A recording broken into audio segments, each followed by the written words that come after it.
മഴയും ഇടിമിന്നലും ഉള്ളപ്പോൾ നമ്മൾ പാലിക്കേണ്ടുന്ന ചില മുൻകരുതലുകളെ കുറിച്ചാണ് ഇനി പറയുന്നത്. ഇടിമിന്നലിന്റെ ലക്ഷണം കണ്ടാൽ ഉടൻ തന്നെ സുരക്ഷിതമായ ഒരു കെട്ടിടത്തിനുള്ളിലേക്ക് മാറുക എന്നുള്ളതാണ് പ്രാഥമികമായി ചെയ്യേണ്ട കാര്യം. വീട്ടിലാണെങ്കിൽ ഗൃഹോപകരണങ്ങളുടെ വൈദ്യുതി ബന്ധം വിച്ഛേദിക്കുകയും ജനലുകളും വാതിലുകളും അടച്ചിടുകയും ചെയ്യുക. വീട്ടിൽ ലാൻഡ് ഫോൺ ഉള്ളവരാണെങ്കിൽ അത് ഉപയോഗിക്കാതിരിക്കാൻ ശ്രദ്ധിക്കുക.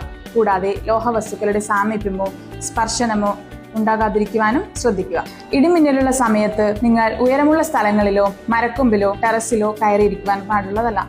അഥവാ നിങ്ങൾ വീടിന് പുറത്താണെങ്കിൽ വൃക്ഷങ്ങളുടെ അടിയിൽ നിൽക്കാതിരിക്കാനും വാഹനങ്ങൾ വൃക്ഷത്തിനടിയിൽ പാർക്ക് ചെയ്യാതിരിക്കുവാനും ശ്രദ്ധിക്കണം. ഇടിമിന്നലുണ്ടാകുന്ന സമയത്ത് ജലാശയങ്ങളിൽ ഇറങ്ങുവാൻ പാടുള്ളതല്ല.